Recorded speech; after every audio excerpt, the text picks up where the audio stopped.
There we were, up in the air, returning from Ireland after a group trip with other individuals with disabilities. And Emily really couldn't sleep, couldn't seem to focus on anything, and basically was sitting in her seat staring at the tray in front of her, or the screen in front of her. And, at the 8th hour of a 10-hour flight, she had it. And she broke out in a full-on meltdown. This is Valerie Gilpeer talking about her daughter, Emily Grodin, who has autism. For the first 25 years of her life, Emily's ability to communicate was limited to yes, no, and a variety of noises and screams. When she was unable to get her needs across, her frustration could boil over into enormous, occasionally even violent outbursts. But what happened on that long flight back to the States was next level. There was a lot of screaming and grabbing, and she was very upset. It was among the more epic of the meltdowns we had experienced. And given the circumstances where we had no way out, where we couldn't just escort her off the plane, and that was our biggest fear, actually. I mean, I say this jokingly, but honestly, I thought they might open an eject hatch and throw us out. It was bad. You're in a confined space, and it's not happy, and there were children there that were frightened. This went on for 2 hours. We could not distract her or redirect her in any way, and the people we were traveling with tried to do the same, and things just weren't happening to calm her down. The family had tried every therapy they could find over the years to help Emily communicate more effectively. Nothing had worked, but that epically awful plane ride triggered a miracle. I have to have a change. Emily found her voice. Hey, it's Julie Rose, and this is Top of Mind, where we tackle tough topics with nuance and an open mind. We're out to become better citizens, kinder neighbors, and more effective advocates. Today on the show, we are listening to people with autism. So often we talk about or for them. Emily's story is as clear an example as you'll find of what can happen when autistic individuals speak for themselves. What they want and need often turns out to be different from what society, the scientific community, and even their own parents are pushing for.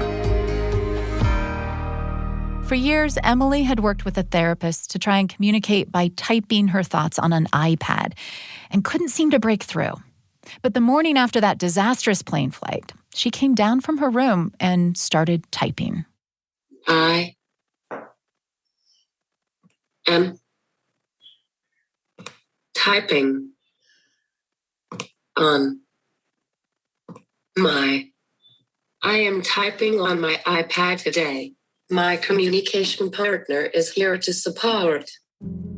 I have been buried under years of dust, Emily typed to her parents that first morning, one word at a time. It was slow going, but Emily knew exactly what she wanted to say. Her thoughts came flowing out, fully formed, often as poems. Like this one, titled Wrong, which captures what those first 25 years of her life were like. They said I had no way to understand the world and that I would never know a whole life, that I was to this and I was to that, and that I couldn't grow to be who I am. They were wrong. They told me to calm down. They said to relax. But they failed to provide me with the map that would lead me in the proper direction. They were wrong. So I wrote the map myself, and despite their lack of help, I found the way to go without asking anybody else. Because when they were wrong, little did they know that I would be determined to help myself grow. I would figure out the way, find my own straight path, and once my own was written, I'd help others write their map. They'll see they were wrong to think so small of me, to assume that I'd be any less than the person that is me. I think maybe if I'm honest, I should have thanked them all along. I am everything I am today because they were wrong. Emily, can you describe for us what it felt like to not be able to express yourself? I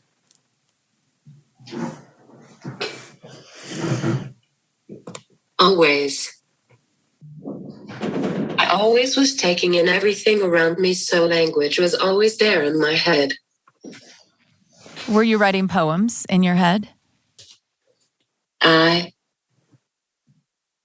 had shorter loops. I had shorter loops of language. Yeah. Looping, that's an interesting word. I can imagine that. And especially since you can't write it down, to remember what you've composed, it has to sort of run in your mind. It was very busy in there in your mind, Emily. But you describe once as a child having a tutor at school say to another adult in the room right in front of you that working with you was like training a dog to write a novel. She talked about you right in front of you, and you heard that. You understood that. Now here you have written a book, and you're a published poet. What would you say to that tutor today if you could see her again? I would read. I would read then the poem I just played for you. Mm. And I would have a few things to throw in there too, which are not appropriate. Valerie Gilpeer and Emily Grodin have written a memoir together about all of this. It's called I Have Been Buried Under Years of Dust. The inability to speak is a huge handicap. Verbal communication is how we judge people, and we measure their intelligence. How well do you put those words together? And because Emily did not have the ability to verbally communicate, people did misunderstand her and misunderstood a lot of her behaviors. And it kept her really from growth and from people appreciating the intelligence in her that her father and I always recognized. How did you maintain your confidence that Emily was capable of more, and that you could find and that you would someday be able to convince somebody to believe that and give her the opportunity? It was so easy to believe in Emily. I mean, you had to know this child when she was born. I mean, she was the most lively human being you can imagine, and the light that was in her and that stayed in her, despite everything that happened, was extraordinary. I mean, we put her through the paces. We put her through every single therapy there was possible, and she was always cooperative. And I knew there was something in there, and it kept me going. Did I have confidence that we would find ultimately what we found? No, I didn't. But I knew I would keep going and keep at it and not give up until I was no longer breathing. Emily, you talk in the book about occasionally having outbursts that would sometimes become quite disruptive. Were those caused by your frustration with not being able to express yourself? Absolutely.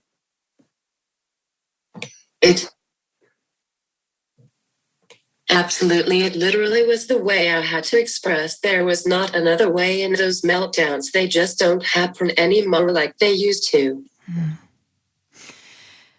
You didn't enjoy the experience of those meltdowns either. You make that quite clear. It wasn't a choice you were making. But you write about how it felt like, you call it the autistic child taking over. You write about sometimes the physical movements or the vocalizations that you might make. You say, oh, that's the autistic child thinking, or that's the autistic child reacting. So do you feel like autism is some sort of is it part of you, or is it an alien force inside of you that you have to try to control? Both. I am autistic, but I battle with my autistic brain, I call it, because I have to control those things to be in the position I want to be in. What is that position you want to be in? A functioning member of the world.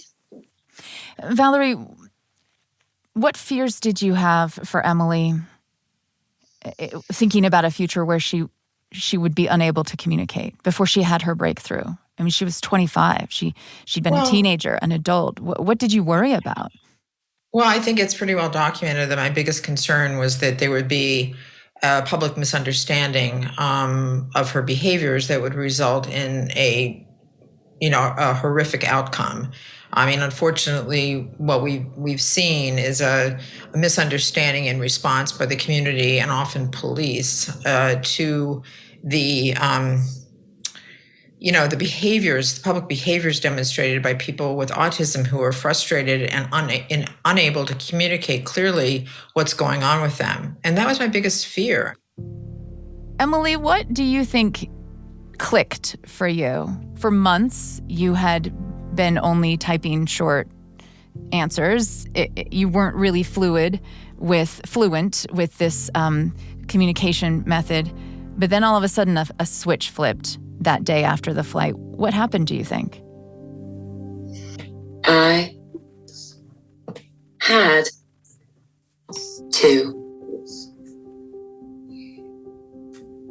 to let them know I was there, buried, but there. And that trip, I wanted them to know all that I thought and felt. I had to let them know I was there, buried, but there. Yeah, it's like you were buried alive, unable to communicate. And so, Emily, what did it feel like to see the recognition in your parents' eyes as they read your words and you knew they were understanding how you felt? I think there was a period. I think there was a period of surprise for them, shock. It was a lot of pieces clicking into place for me. And Valerie, what was the experience like for you? What were the thoughts and feelings? When Emily first typed, well, that was initial shock, gratitude, affirmation of what we always knew was in her, followed by disbelief, skepticism. It was truly and an absolutely amazing experience to see those words unspool, on the screen. When we first saw them, I mean, it was an incredible thing. And, as the time went on and we realized that this was for real, it was utter relief. Utter relief that she was, basically released from her captivity, if you will. And she could let everybody know about her, let people know how she felt, let us know how she felt, what she wanted from her world. I mean, everything changed. Truly, this was her ticket. This was her ticket to the world. Is there anything about her voice, and by that I mean her written voice, is there anything about it that has surprised you, Valerie? Well, I had no idea that Emily had such an extensive vocabulary or that she had such a capacity for correct grammar, spelling, all of it. She had never written a sentence, let alone an essay or a poem. So these were all huge surprises. And as a matter of note is that every single thing that Emily wrote that is reflected in the book, both poetry and commentary, is all first draft and unedited in any way whatsoever by anyone. So her incredible fluidity and her ability to write in the fashion that she does, the poetic and lyrical way that she does, it all was quite shocking to us. What was the experience then of writing this memoir together? You were writing your parts, she was writing her parts.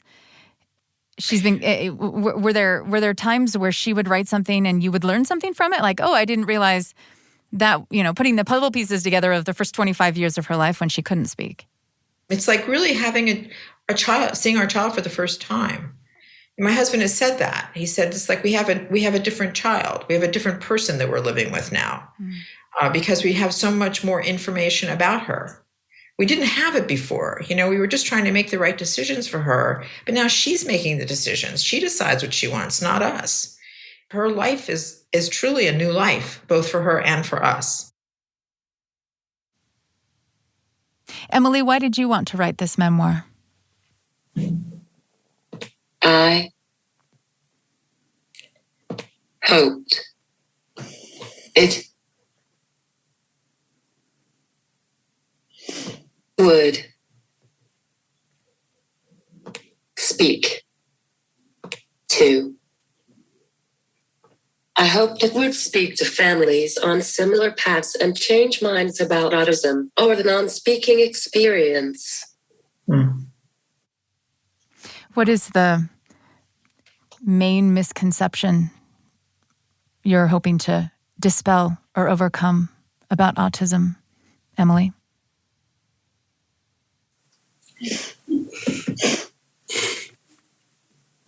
That just because someone can't speak it does not represent their mind necessarily. That's Emily Grodin. The memoir she wrote with her mother, Valerie Gilpeer, is called I Have Been Buried Under Years of Dust. Until quite recently in America, the most prominent voices in autism advocacy were parents of autistic children. But now those children are adults and speaking for themselves, and they've got a lot to say.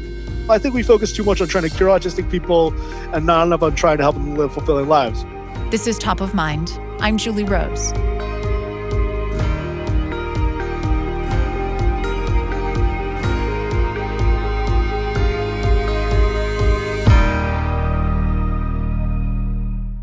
Our days can feel small. We check boxes, stare at screens, and rush from one thing to the next. But I want to share a podcast that opens our eyes to a world that is anything but ordinary. Constant Wonder is your weekly reminder to rediscover how astonishing this planet truly is, from exploring the mind of a bee, to learning empathy from a chicken, to hearing how loss led someone to a spiritual awakening. Marcus Smith, the host of Constant Wonder, invites you to spend an hour with natural wonders or with remarkable people who are wonders themselves. Find Constant Wonder on the BYU Radio app or listen on Spotify, YouTube, or Apple Podcasts. Eric Garcia grew up knowing that his autism made him different and that some things were harder for him because of it. But it's not something he would change because autism is part of who he is. He even believes it gives him an edge as a political reporter. I think so, yeah. I'm going to be dogged, and then I'm not going to take someone being dishonest. You know, even I was interviewing Alexandria Ocasio-Cortez, and like her press person kept on saying, we'll set up an interview later, but I just needed one more question. So at that point, I was just like, I could either pay attention to what she's saying or I could get my question in. So I just asked that question, and I got the quote from Congresswoman Ocasio-Cortez. And that was just an example of, like, sometimes you do have to push, and sometimes you do have to be aggressive. And I think that if I cared about social niceties more than some other people, then I don't think I would be as great a reporter. And then there's also just the ability. A lot of people pathologize autistic people's special interests. They call them special interests. I like to call them focus interests, but I don't think I would be as good at covering politics if I weren't as obsessive about, previous election results in Arizona or Georgia, or looking at the data of young white voters versus young black voters in the last Georgia runoff. But in the same respect, I don't want to take the way that autism is a disability. So I do get overwhelmed before I make a phone call to call a source. And I do have to give myself 30 seconds to breathe before doing that. Hello. And then afterward, if I'm exhausted, even if I'm interviewing, and even if an interview was a breeze, I do have to take like a minute or two to decompress after that. And also I have to have it in a quiet environment because any external noise can be overwhelming. Eric Garcia is author of We're Not Broken, Changing the Autism Conversation. He's part of what's called the ADA generation. These are kids who entered grade school in the 90s when the Americans with Disabilities Act became law, along with the Individuals with Disabilities Education Act, or IDEA, which focused on students with disabilities in schools. IDEA mandated that students with disabilities be provided a free, appropriate public education, and that specifically it meant that schools now had to report the number of autistic students they served. So what happened was you saw a spike in autistic people getting diagnosed, both because the diagnostic criteria changed and because public policy was changing. Garcia and his peers came of age better equipped than any of their predecessors to advocate for themselves. Whereas before, parents and clinicians were the most prominent voices. I think parents still have a big say today. The difference is now that generation of autistic people that I mentioned are now growing up, and they now can write their own narratives. So what is it that self-advocates like yourself want instead? If you had the choice and someone could wave a magic wand today and autism, Asperger's would be gone from your life, would you not choose that? That's a really good question. And I would say when I was a teenager, yes, I did. And that was because I felt like I was an outsider. I felt like I was awkward and things like that. And I felt like I didn't belong anywhere. But in hindsight, I realized that was a them problem. That was people around me problem. It wasn't a me problem. And in hindsight, I realized that I wouldn't want to be cured. So how do you think about it then? If we don't see it as a disease that we should try to get rid of, but it does also create disability or disabling conditions, right? I see it then as a disability, just like I would see deafness or blindness or cerebral palsy. Which I mean, some people would like to see cerebral palsy cured, right? But there is a growing voice of self-advocates who say, blindness, deafness, that's part of who I am. You don't take that away from me. Right. And while there are many people who would want cerebral palsy, cured, at the same time, there are still a lot of people with cerebral palsy right now. And what are we doing to help them? Or what did we do? There were many people we created the polio vaccine, but at the same time, it was the people with polio like Justin Dart and Judith Heumann who were really instrumental in creating the Americans with Disabilities Act to make the world adaptable now. So while we eradicated polio, we also worked to make the world adaptable for people in wheelchairs. And the same way, I want the world to be open and accepting and, welcoming and embracing of autistic people. And I want them to accept and see. A lot of times people see, my friend Rebecca Coakley says, a lot of people say, see the person, not the disability. No, we need you to see the disability, and we need to see that what is it that you need, and how can we make the world adaptable and to borrow from Robert Kennedy, make gentle the life of this world. What's another, do you think, misconception or stereotype about autism? I think one would be that it only affects white males, particularly white heterosexual adolescent teenager males. If you see shows like Atypical or shows like The Good Doctor, or even movies like The Accountant, the Ben Affleck movie, it's who were and of course Rain Man, who is typically autistic in those movies? It was white men, and the portrayals of autism of people of color or by women are pretty few and far between. And then also we exclude a lot of people of color. And a large reason for that is that people of color often get misdiagnosed as either having behavioral disorders or like oppositional defiance disorder, or they just get undiagnosed for a long time, or they get misdiagnosed or diagnosed later. And so how did that affect, and did that have any effect, or maybe describe for us how that affected your ability to get diagnosed? I'm, depending on how you read it, third or fourth generation Mexican American. And as a result, I'm pretty assimilated. And I grew up in the suburbs because English was our first language. And, oftentimes I've been embarrassed that I don't speak Spanish fluently. Oddly enough, it was because we spoke English fluently and because we were pretty assimilated that there wasn't that language gap that could have probably prevented me from getting diagnosed, because the language gap is a big reason why a lot of Latinos and I'm sure people who speak other languages don't get diagnosed, because the diagnostic criteria is still largely done in English.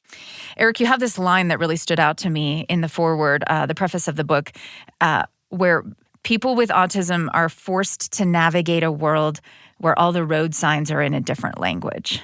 Can you give me an example of that?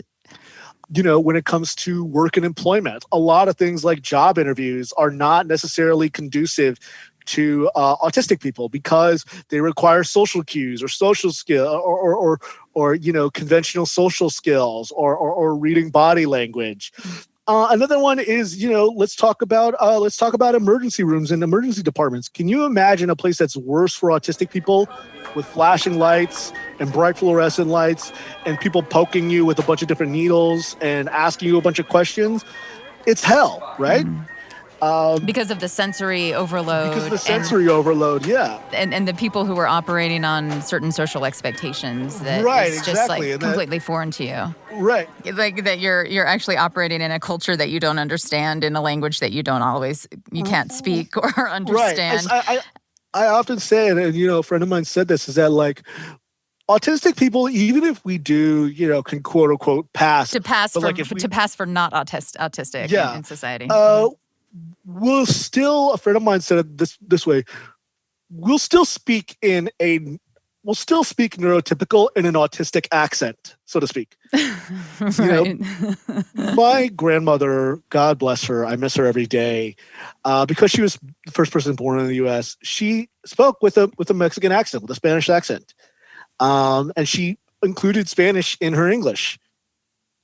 And in the same way, occasionally the autism, even when I'm acting neurotypical, the autism will seep in.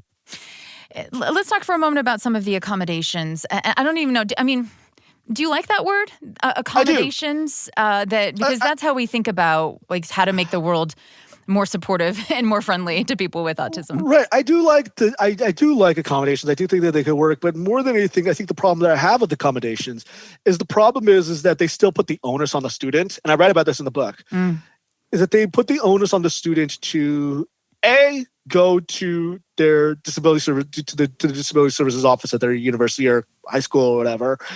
Then it requires them to go to their professor and disclose, which is often really, and you're really playing Russian roulette there, because you might have a really accepting professor, or you might have a professor who says that, well, you're not really disabled, because they might think if you're a university, how could you be disabled, right? Right. Or they might be like, well, this is an honors class. You can't, you don't belong here then if you have to ask me for accommodations. Right, exactly. Like, and that was literally what this young man named Charlie Garcia Spiegel told me, is that like one of his professors thought that like because he was having such trouble, they're like, well, maybe you don't belong here, So what would be a better approach then? Universities aren't perfect by any means, but they've gotten better at being more welcoming toward people of color and women and people with visible disabilities, like people in wheelchairs. Though completely not perfect, there are plenty of inaccessible university buildings. But in the same respect, we need to be more mindful about how do we make universal design for disabled people. And for autistic people and people with invisible disabilities like ADHD and autism and dyslexia. What do we do for them? In terms of the design, distractions and sounds and things like that, and spaces where we have classes or where we, doctors meet with their patients. But what about the extra time? That's one of the accommodations that was important to you ultimately. So, I think one thing is, wouldn't it be great if more students had extra time, if all students had? To finish a test or to finish an assignment. That would help not just autistic people. It's a lot like how curb cuts not only help people in wheelchairs, they also help parents with strollers. That could also be something that helps, asking for more help or more time on a test can be good for everybody. That's Eric Garcia, journalist in Washington, D.C., author of We're Not Broken, Changing the Autism Conversation. If autistic people want the focus to be on improving the quality of their lives with autism, what about all the scientific research that has focused for decades on finding a cure? My knowledge of this has made me also realize that a cure is not necessarily possible. I'm Julie Rose. This is Top of Mind. On Top of Mind, we're often tackling big social and political issues. So I want to recommend to you a podcast that hits a little closer to home. The Lisa Show from BYU Radio is an award-winning, nationally acclaimed podcast that tackles the everyday struggles we all face around parenting, mental health, relationships, and social issues, all while exploring how to live a happier, healthier life and doing it with a dose of humor. It's hosted by Lisa Valentine Clark. She's a widowed mother of 5. She's also an actress and comedian. And through honest conversation, hard-won wisdom, and a good dose of laughter, she reminds us that we're not alone. So take a good look at life with The Lisa Show from BYU Radio. You can find it on YouTube, Spotify, Apple Podcasts, or anywhere you listen. As autistic people take the lead in autism advocacy, there are still very few of them doing scientific research on autism. And that has led to some major blind spots, says Monique Botha. Autistic researchers tend to focus on community priorities, which are the things that autistic people and their families want done in research.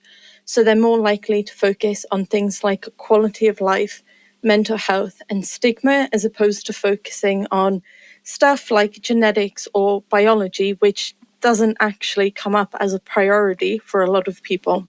Botha is a psychology professor at the University of Durham in the UK. She's autistic and studies autism. She says researchers who don't have autism usually focus on finding a cure, while autistic people don't tend to see their autism as something that needs curing. The difference in perspective is evident even in the choice of words Botha prefers. She says autistic person rather than person with autism. The problem with saying person with autism is that we tend to use it when we consider the thing that we are talking about as a disease. So, for example, we would say a person with cancer or a person with multiple sclerosis. And there is a value-based judgment in that. We tend to try to separate the person from the autism, right? Because generally society considers autism to be a problematic thing. Autistic people, by far and away, tend to prefer autistic because they don't tend to conceive of their autism as being a bad thing. They consider it a difference like being left-handed, being tall, being short. It's not something that they consider inherently problematic, so they don't tend to want it separated from them. I also think it's important to make clear that although autistic people think about autism in terms of it being a difference rather than a negative thing, autistic people in general still consider themselves to be disabled. They don't think being a disabled person is inherently negative. So the focus then becomes on inclusion in settings, making sure that the right support is in place. And not only is the search for a cure unimportant, says Botha, it's also likely to be impossible. So every time we discover genetics that are related to autism, we discover between 100 and 1,000 individual genetics, genes, and we find them in new patterns every time. So whenever someone says, there's this gene associated with autism, well, actually, there are hundreds. And actually, it seems to be a different pattern each time. So even if people were invested in getting a cure, for example, it wouldn't scientifically necessarily be something that's possible. By contrast, Botha's doctoral research focused on trying to understand why lifetime rates of anxiety and depression are up to 4 times higher in autistic people. So before my research, there would be a lot of kind of blasé statements saying, well, maybe anxiety or depression is inherent to autism. And what my research has consistently found is that exposure to stigma, exposure to victimization, exposure to discrimination consistently predicts worse mental health, both in the short term and over time. So basically, autistic people are experiencing high levels of victimization. They're being bullied at school.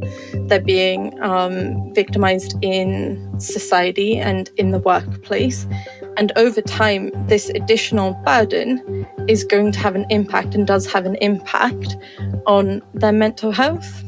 So autism does not need to mean that you will end up being anxious or depressed.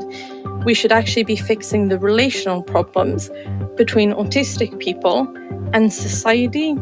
If children weren't victimized in school, if society was more inclusive, then a lot of these problems wouldn't become problems by the time autistic people are adults. Botha says her field desperately needs autistic researchers to nudge it toward more focus on making life better for people with autism. But academic research as a career is unfortunately not very conducive to the needs of autistic people. One, conferences are hell. They're truly dreadful because it's all fluorescent lighting, very loud, big echoey rooms. They're not conducive to anyone who's got sensory sensitivities. If you don't like bright lights or loud, big crowds, then it can get really, really complicated. But also schooling in general, when you're autistic, or in fact, if you have basically any needs that fall outside of kind of the norm, you're less likely to end up graduating from school, less likely to end up graduating from university. So actually breaking into academia for a lot of autistic people and other disabled people as well is really hard. Do you find people doubt your autism? Like, well, you're very, well-spoken and you can present on stage, so you must have just a very mild case of autism. Yeah, so I get that all the time, but it's so funny because people make the judgment based on where I am now, but they didn't see me as a child and they didn't see me as a teenager, and they see very specific aspects of my life. So, for example, yes, I have a PhD, but also I can't drive. I genuinely can't drive. I have so much anxiety with unknowns that it's impossible. I've tried a couple of times and I have panic attacks behind the wheel. So it's just not really an option. And I also struggle with tasks that involve executive functioning. So I can sit down and I wrote my thesis, but I struggle with other tasks of everyday living. So I struggle with organizing a schedule to have 3 regular meals a day. I struggle with schedules around things like showering, but it's rare that I put those things out in the public, because if I did talk about how autism affects me as a person, people would start to doubt the credibility of my work. So you do always have to present this very particular idea of who you are as an academic. That just must be exhausting. That must add to the mental health stresses. It completely does. When I interviewed autistic people, they actually called this a lose-lose situation. They were like, well, if I tell people I'm autistic, they're going to treat me differently. If I don't tell them, they're going to treat me differently anyway, because I'm weird or come across as weird. But also, if I pretend to be non-autistic, it's exhausting. But if I stop pretending, I get treated poorly. On the other hand, my attention to detail is impeccable. And actually, I think this is what autism researchers are going to do. They're going to clean up the field. Because where there are inconsistencies or where there is something that is ethically or morally ambiguous, autistic people who are breaking into the field, they're coming along and they're pointing out the inconsistencies, because we have that attention to detail where we're like, actually, your argument doesn't follow there, or actually, you need to do better science. So ultimately, our attention to detail, and probably the fact that we tend to be quite morally rigid and quite ethically focused, I think it's going to make for really great, thorough science. That's research psychologist Monique Botha from the University of Durham in the UK. And it's not just academia that's difficult for autistic people. The metaphorical street signs in most professional settings seem to be in a different language for those with autism. I think one of the most common was just not really catching when a coworker would have some kind of hidden agenda going on with their communication. This is Sarah Nannery, who was well into her career as a nonprofit executive before she was diagnosed with autism.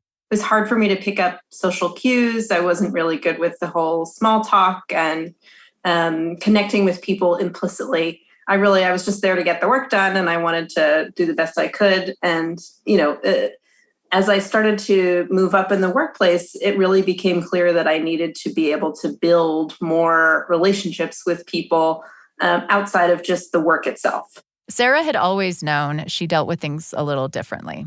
But as she started looking to rise through the ranks at work, she began to realize her differences might derail her career.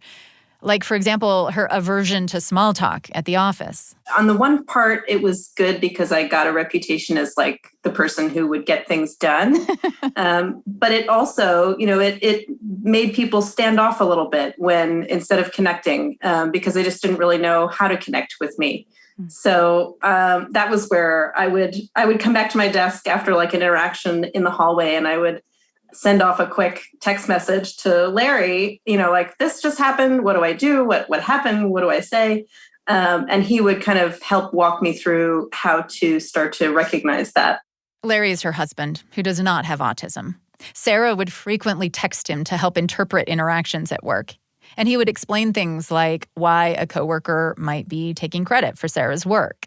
They want to achieve the next level. They want to become a manager, and if they can take credit for your work, then they're going to take credit for your work. Texting Larry for guidance worked for a while, but a point came when Sarah realized it was not enough. And it just, like, everything just became too much without more support. And a thought surfaced from her college days. She'd occasionally wondered back then if maybe she had autism. But I never had really looked into getting diagnosed because I just didn't feel like I really needed to at that point. And it was about a year of deciding whether I really wanted to go for the diagnosis, because I didn't want it to change anything really. Like, I didn't want to start using it as a crutch. I didn't want Larry to start treating me differently. There is this stigma around once you have a diagnosis, once you're classified as something, is that who you are? Is that your identity? And you don't want to take away from yourself, especially when you're growing and all of these life changes are happening. So it took us a few months just talking through that the label will not define you. It's the traits that you are coming to the table and just trying to understand yourself better. And the better we got at that, I think the easier it came to going and getting your diagnosis. And I'm really glad that I did, actually, because it's brought so much light to just who I am and how I experience the world and the kinds of supports that I need. With that diagnosis, Sarah's struggles suddenly made sense. And it helped her and Larry better understand how to work together to meet her career needs. A really great example is I have been very forgetful all my life.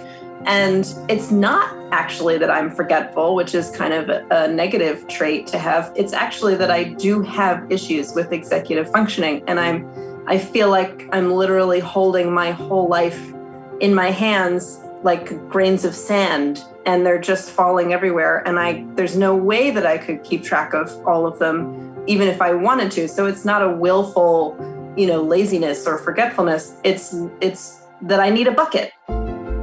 And so Larry helps me get the bucket that I need. And then, everything works much better. Together, Sarah and Larry Nannery have written a memoir/guidebook called What to Say Next: Successful Communication in Work, Life, and Love with Autism Spectrum Disorder.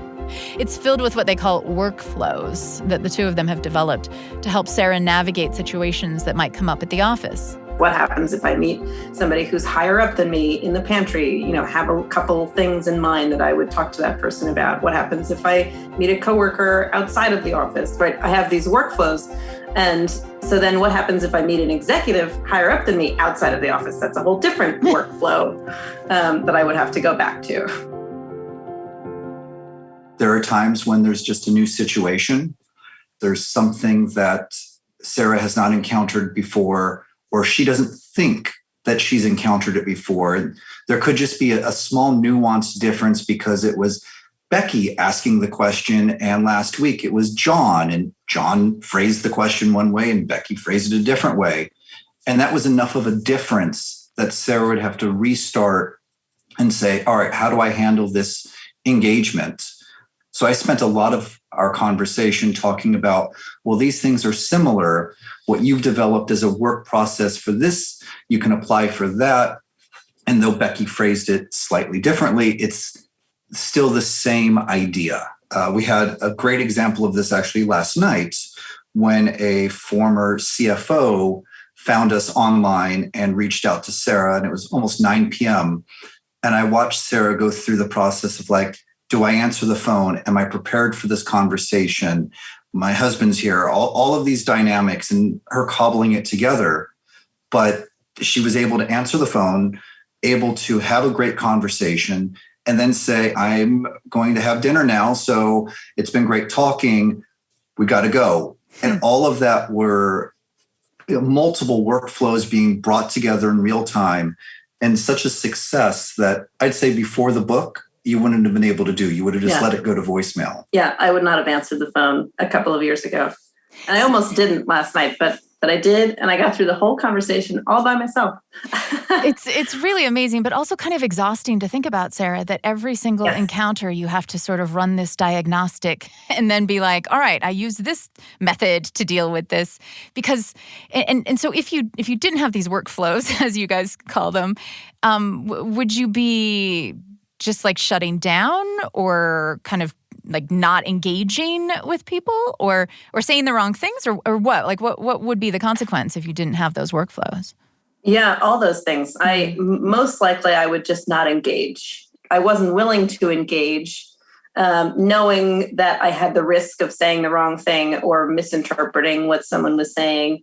Then there would be cases where I would engage and it would go the wrong way, or I would realize later that it different ways that I could have done it. And then if there's enough of that going on, that could lead to a lot of over-analysis on my part, and I would start to shut down. You know, in autism language, we call it a meltdown, where for me, I would just shut off. I wouldn't be able to really talk. I would be completely stuck inside my own head for a while.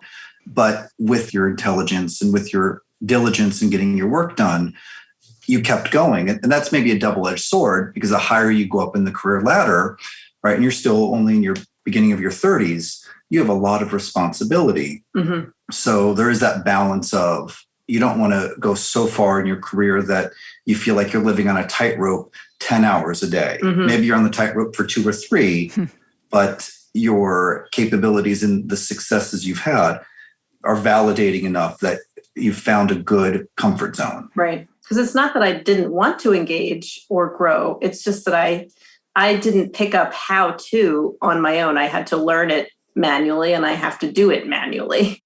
Do you feel like, Sarah, you can just opt at certain points to not play the game the way it's generally played and still feel like you can succeed? Yeah, that's a good question, because I think it really depends on the workplace. There are workplaces that are, especially now, becoming more neurodiverse friendly. And, you know, I guess the remote work environment helps a little bit because there's less opportunity for this kind of small talk interactions. But even then, you know, I think that for me, what I would do is I would block off times on my calendar when that would be my work time. And not something you can do in every workplace, but people would know, or at least see on my calendar that I'm busy during those times, so they wouldn't come and bother me. And that would be my alone kind of recharge focus time. And I would be very mindful about when I would venture out into the hallway or to the common pantry area. So if I really was not feeling like I wanted to engage, I wouldn't go to the lunch area during lunch rush time. I would wait and go at 1 or 2 so that I would encounter fewer people. I think that was more just me navigating the timing and kind of how my workplace flowed, and less about the workplace itself being accommodating. What is something that workplaces can do to be more, I guess, to feel like a safer place and to cultivate employees with autism disorder? Sarah was very lucky that very early on in your career, you were afforded an office. Your career path would have been very different with an open floor plan, with cubicles everywhere and a lot of crosstalk and noise. I don't know if with all of that saturation, you would have been able to succeed. So being mindful that everybody is unique, and we can't say, well, 80% of people are most successful in this area, because now 20% of the people are getting left out, and they could be some of your stars, but they're so saturated with the noise, with the stimulation, Maybe ask every employee upon entry, welcome to the company. How would you feel that you'd be most successful? That might be a good first start. Mm-hmm. And for everybody, right? That's the thing, like the accommodations that a workplace might make for neurodiverse folks are beneficial for everybody. So it's not just about having this burden of needing to deal with people who might have different needs. Everybody benefits from having this more individualized approach. In their book, Sarah and Larry also share advice on navigating relationships with an autistic person. They've had to work at figuring out how to communicate without misunderstandings. For example, they like to take walks together. And Larry might mention that, it's a little chilly out, just making conversation. But Sarah is thinking, why is he telling me this? Does he need a coat? Does he need a hat? Do we need to go back? My default is to always assume that communication is happening for a specific reason, whereas Larry is just trying to build some of that implicit emotional connection. I'm not getting that, and all I'm doing is listening to the actual words being said and trying to respond to that. So it'll happen all through the day. Like he'll say something and I'll be like, do you need help? What do you need? What do you need from me? And he's like, stop trying to help me. I'm just talking. We're just talking.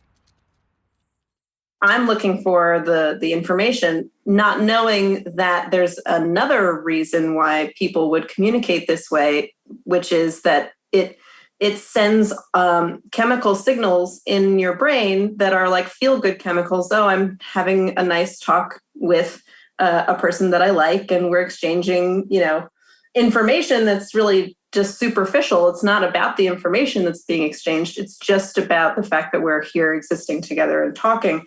And my brain doesn't give me those signals at first. At least I'll get them a little bit later, but it's like a delayed reaction. On the flip side of that, very early on, we held hands, and that physical connection is something that does speak to Sarah and get her emotions in a positive manner. So even today, or these days that we have that odd verbal exchange, we just give each other a quick hug. It's a nice little reset. We kind of laugh off the verbal, whatever it was that we were talking about, and we were able to move on. So there was learning on my side on how to be a better partner and let Sarah not have to be on as often. I mean, I love Larry and I want to spend time with him. And knowing now what I know about the reason that this type of communication exists, of course I want to engage. I don't always have the brain space to be able to do it. And so I miss out on the opportunity sometimes. Maybe I'll just stay silent, or I'll bring up something like the episode of Doctor Who from the previous night, because that's something I can really start to talk about. But yeah, I do try, and it's just a manual process. I have to stop my brain from doing the literal, oh, what does he need? And retrack it into something like, I'll have a list of things in my head. Oh, the sky is a pretty color of blue, or whatever. And I'm sure Larry can tell that I'm like reaching, but I think he appreciates it. That's Sarah Nannery with her husband, Larry. Their book is called What to Say Next: Successful Communication in Work, Life, and Love with Autism Spectrum Disorder. We also heard from psychologist Monique Botha. You can find out more about her autism research at moniquebotha.com. Journalist Eric Garcia's book is We're Not Broken: Changing the Autism Conversation. And Emily Grodin's memoir is called I Have Been Buried Under Years of Dust, a memoir of autism and hope. Top of Mind is a production of BYU Radio. Today's episode was produced by Ciara Hewlett and Keely Gibson, with help from me and Cleona Wall. We had music and sound design by Trent Reimschussel, Jacob Molaski, and the post-production team at BYU Broadcasting. We would love to have you subscribe and leave a comment or review wherever you listen to this podcast. That'll help other people find us. I'm Julie Rose. We'll talk soon.